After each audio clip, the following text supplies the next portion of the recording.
So what I was trying to get at when I was asking, so what are the societal things that influence those choices? One of them, let me know if you disagree with that, is one of them being taste, right? Yep. Meat tastes fantastic. I won't argue that. Yep. Second being convenience. Yep. Any restaurant you can go into, any shop sell animal products. They're easy to get. The third being tradition, right? Yes. It's been going on for a very long time. The question becomes, though, because if you seem to have acknowledged that on a basic moral level, you disagree with what happens to the animal in order to get there, right? Yeah.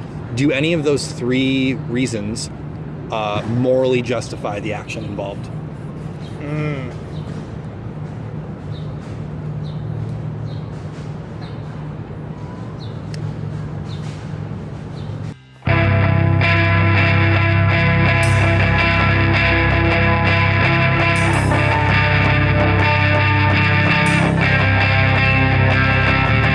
No.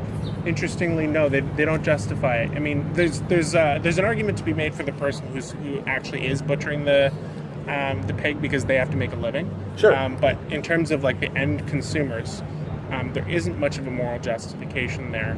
So do you think, for example, say like vegans as a whole, right, should respect non-vegans' decision to willingly be hypocrites if they're made aware of it? Especially if like they're acting against their own beliefs, right? It's like, for sure, it's like something that you actually truly believe is wrong. Yeah.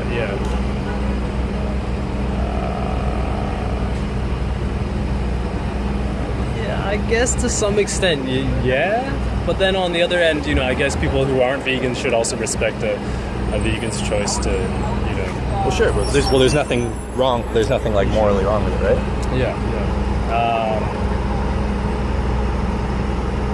Yeah, I guess so. I don't know, man. It's a tough question. Or even say cows, for example, where they bolt them in the head. It's quick. It stuns them. They don't feel pain. They still get a knife.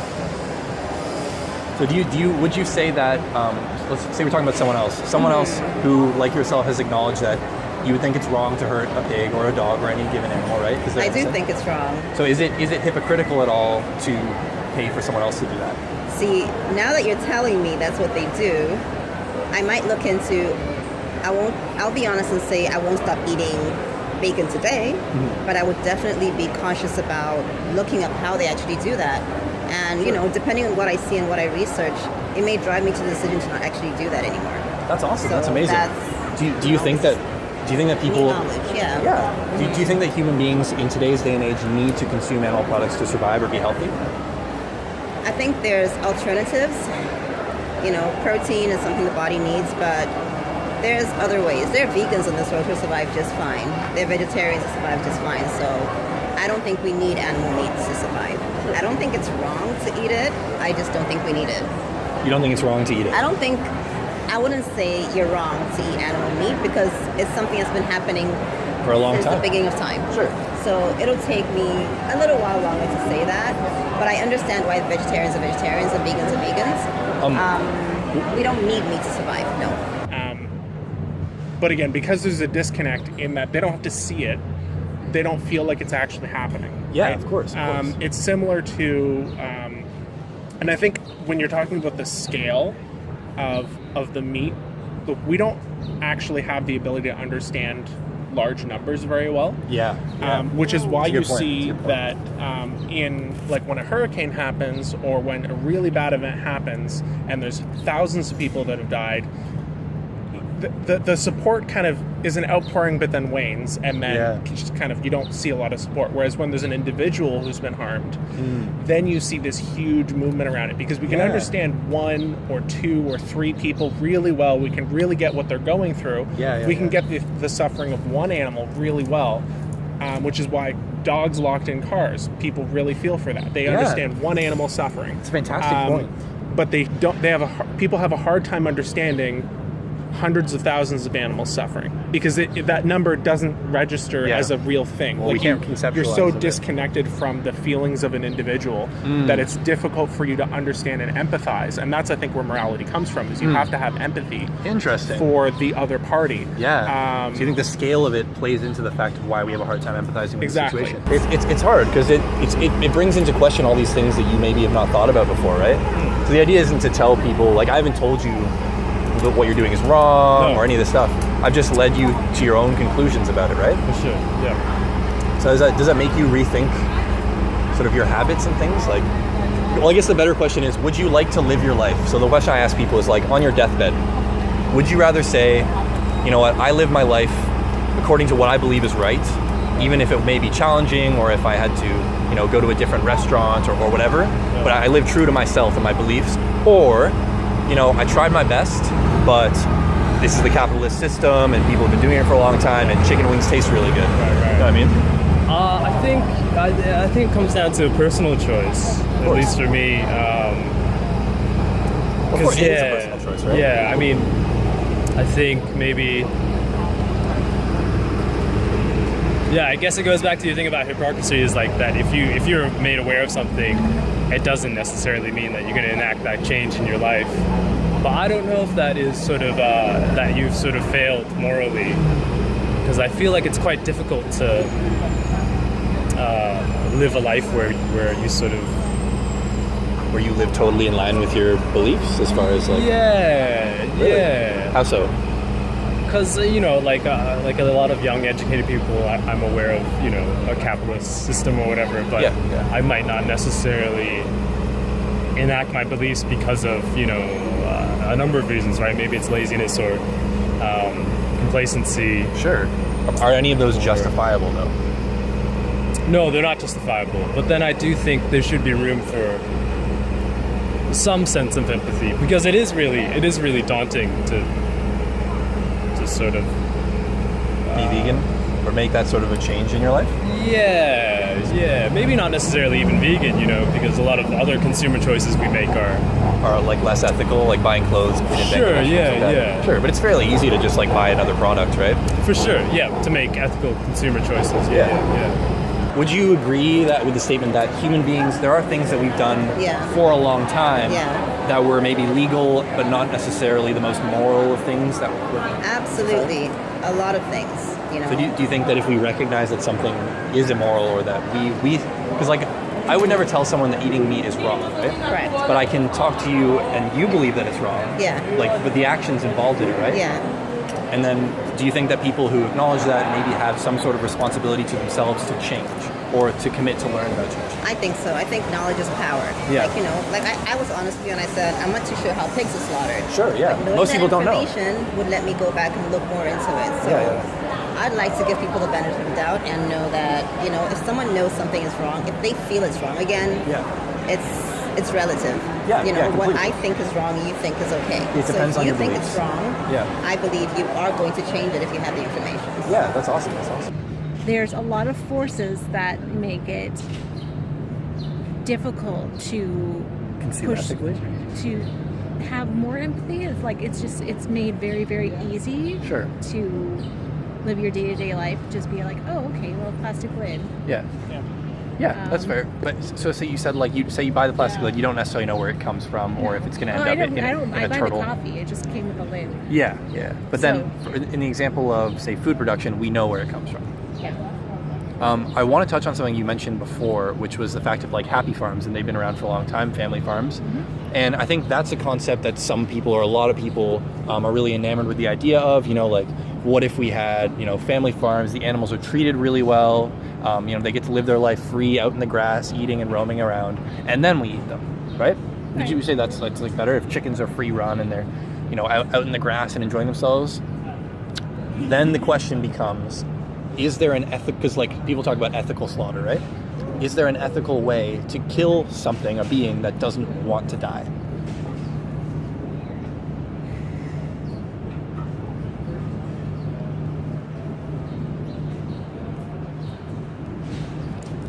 So a couple more questions here for you. First one is, would you say that life or taste is more important? Expand on that a little bit. Life or taste? So is, say hypothetically, like the pleasure, eating meat tastes and feels good, right? Yeah. But that pleasure only lasts 10, 15 minutes, whatever. Is that worth an entire animal's life? I mean, short answer is no. Someone actually told me something yesterday. They said it's something along the lines of we sacrifice what we need now for what we actually We sacrifice our wants now for our long-term needs. So I don't think that we would actually, I don't know. I can't give you a straight answer to that question, but I think it's relative. Okay. Yeah. Depends on what you believe. It depends on what you believe, exactly. So the last question I have for you, because I'm sure nowadays people want like more ethical treatment of animals. They want they think it's okay if they're killed as long as they're killed ethically. Mm-hmm. Do you think there's an ethical way to kill an animal that doesn't want to die? That doesn't want to die? Short answer, no. Okay. It's tough. These aren't things you really think about. No, I've thought about it. Oh, really? I Okay. come from an environmental background. Like, Okay. I went to Trent. We talked about this. Okay, wow. But I also come from a background where it's a very British palate. It's like meat and potatoes. Yeah, same. So, no, you have to, like, I visited some of these farms. A lot of mass-produced meat, they cut corners on how they do this stuff. I actually can't have these conversations with a lot of people I know because like they will get upset. Yeah. And I know they will. Of course. Because I've tried. But they're emotionally invested. You have right? to. It's hard not to get upset when you hear about animals. They just getting want to hurt. talk about their day, and then it's like, oh, There's this injustice. I wasn't ready to hear about that. Yeah, it's a shame. It's a shame. But you understand why they have such an emotive response, right? Right. Well, it's just something that they weren't ready to think about. Yeah. It's hard, right? Oh, yeah. I mean, I think for the human ego, at the very least, to acknowledge that something you're doing goes against what you actually believe. That's hard. That's very difficult to accept, right? And beyond that, to then make the effort to change. Yeah. I mean, I think, this kind of comes back to the large numbers that we can't understand. It would be like imagining that every brick here, someone died for that. Yeah. Right. And we're sitting on that. And then it becomes so big that you're like, well, I don't know how to change, so you don't change. Yeah. There's so much of the meat industry that's baked into everything we do. Yep. Do you think that's intentional? Oh, definitely. I think, that we decided a long time ago that capitalism was the only way. And south of the border here, they've decided that even more so. And so anything you can do to make money works. Yeah. And so if you can take the sad parts and shove them in a box behind the closed door and only show people the happy parts, which is the results, then you sell more, right? And I think that's what they've been doing for a long time. The challenge comes from, we've got all this history of incentives built up to have people do the same actions they've been doing for a long time. Yep. And to go against that, you have to push against all the incentives as well as push against your own baked-in bias and like habits and habits that you've developed over the years. So that's changing something you've been doing forever is a challenge. Definitely. Do you think that if a person acknowledges that they are acting out of line with their beliefs, they have some sort of moral or logical obligation to make an effort at the very least to align themselves with their beliefs? I think we can probably agree that no animal wants to die, right? Unless it was in immense suffering, like, sometimes people's pets are in a lot of pain and they have them put down. Mm-hmm. But I think that's very different than, what goes on. I think we can definitely be flexible or open to less brutal ways of putting animals down. You gave the example of putting a dog down, for example, But how do you do that to, like, say, a pig who would rather just be free and live its life, hang out with its family? I mean, I wouldn't know as human beings, we're not going to go and ask the pig what the pig wants to do, but like you said, knowledge is power. If I know that I can't stop the pig farms out there, right? Well, you can. Like, you think about supply and demand, right? Yeah. The only reason that they farm the pigs is because they can profit from it, and the only reason they profit from it is because we buy it. Correct. So you very literally have all of the power. All right. So what you're doing right now with me, especially with the question about bacon, that's obviously changed my mindset. Like, I can't say I'll change today, but I'm open. I know the information now. That's amazing. So, that's amazing. You know what? It's just about sharing the knowledge and letting people know. Thank you so much for being open and honest and like open-minded. That's what it is, yeah. If we were to provide you, do you have any more cards? With a resource to the absolute easiest and most accessible free way to try a plant-based diet, would you be interested in that? Absolutely. Great. Okay. Like, wouldn't you say that's important to do? You know what I mean? Yeah, I think if you have the room to be able to do that, I think you should be able to. Sure. And if you have time, and yeah. Do you have the room to be able to do that? Yeah, I think so. But then also I also succumb to complacency and laziness. Sure. Yeah. But do you is that a characteristic of yourself that you'd be proud of or want to continue doing? Yeah. To strive towards. Yeah, for sure. Like strive against the complacency. Yeah. Okay. If would you ever consider going vegan? Now that you're aware that sort of these things that you're eating or purchasing are against what you believe is right? Well, I didn't grow up vegan necessarily, but we also didn't eat a lot of meat. At least in our home. Mm-hmm. But I think that has to do with something cultural. Oh, of course. But yeah, for sure. I'm off. You'd be open to it? Yeah, for sure. Okay. A lot of my friends are vegan as well. Oh, really? That's awesome. That makes it much easier. I mean, my hardest thing was that none of my friends were vegan, so to go out for dinner or whatever. Yeah. If I were to present to you or give you access to the most easily accessible way to try a vegan diet, would you be interested in it? Yeah. Okay, cool. Well, there's a website, it's pretty easy to remember, called challenge22.com. So you know how they say it takes 21 days to break a habit? Right, yeah. So it's 21 days plus one. Right. It's free to sign up. They give you a personal mentor, so someone who's either done it before or has been vegan for a really long time. Okay, cool. There's access, we actually have a card. Cool. There's access to nutritionists. Yep. Basically any information you could ever need on there, and then also they walk you through 22 days of this is like a meal plan, etc. These are things to try.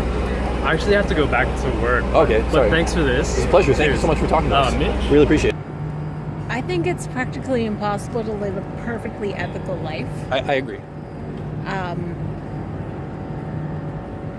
The best you can really do is just Minimize? yeah, well, you do the best you can, and while just living your life. So if I buy meat, I try and buy better quality or grain or grass fed or what I can with what the resources I have. Mm-hmm. I try to eat a lot more vegetarian these days. Sure. When I go out. Yeah. So I'm not asking you as an individual to justify your habits. But it's just having that awareness. What I'm saying is just having that awareness built in. Yeah. Tends to affect your choices. Yeah, of course, definitely. So the question that I've been asking myself lately and asking people is, when you're on your deathbed, right, at the end of your life, say you're in a hospital or whatever, you're dying, would you like to be able to say, I tried my best and did everything I could to live in line with what I believe is right and true and just, or, I really, chicken wings taste really good. Everyone else was doing it, Yeah, I mean, obviously you'd like to be on your deathbed, or I'd like to be on my deathbed having, led as ethical a life as I had the ability to do. Yeah. I think that the big thing that I think has changed be sustained, though, is where you can find win-wins, where you can say, this is a better choice that I'm making for myself, and it's also more ethical. Yeah. So if you want your choices to stick, that's the choice you have to try and find. It's almost Pavlovian, right? There should Exactly. be a reward. Exactly. associated. The reward has to be the choice in and of itself. Interesting. So it's not just not having meat. It's what are you going to do instead of that? Yeah. Right? How are you going to enhance your life by making ethical decisions? Yeah. And I think that's kind of some of the stuff we're seeing in businesses that are cropping up these days, where they're designing their business around a better way to do business, along with a social good that's kind of baked in. Yeah. That's good marketing. That's good. I think that's that's kind of how you have to look at things. Yeah. So I would say, because I like what you said, where it's impossible to live a completely ethical life, right? Especially in a capitalist society, there are so many things that we have little to no choice about as far as like our consumption that affects maybe people in third world countries or things like that. Right.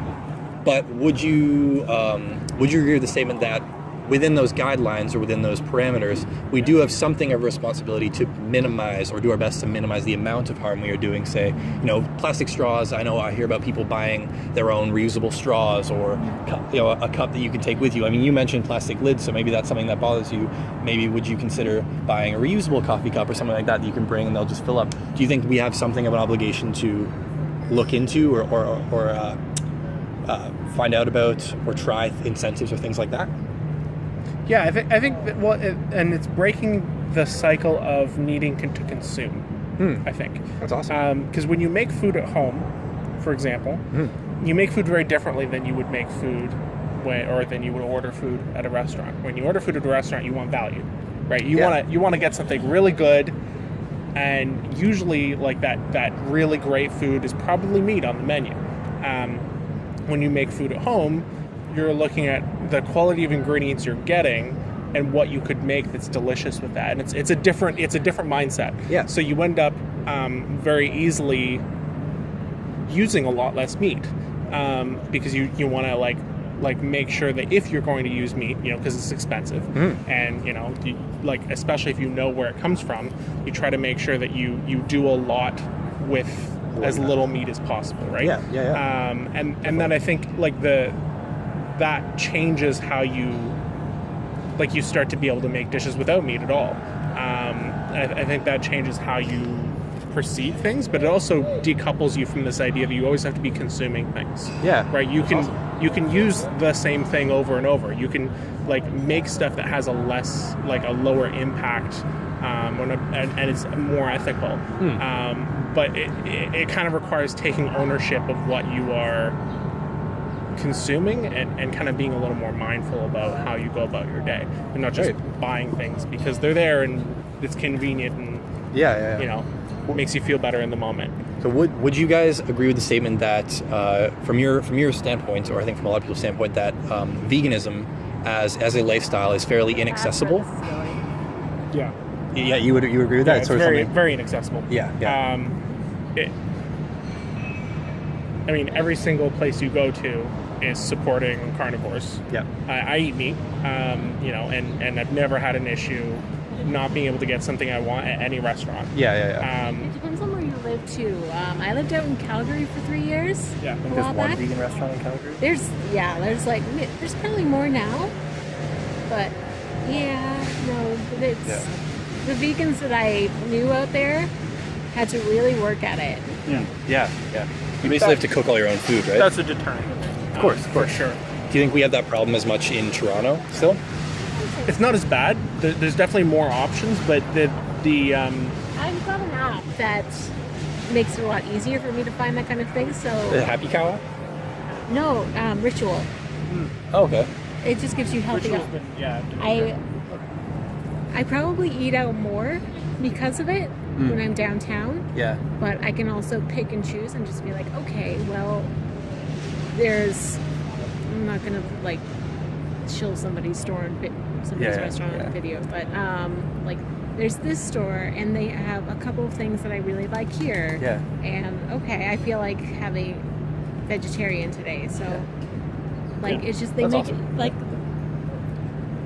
It's weird. There's some consumption patterns that are ethical, that are more ethical. It's still consumption, but Sure.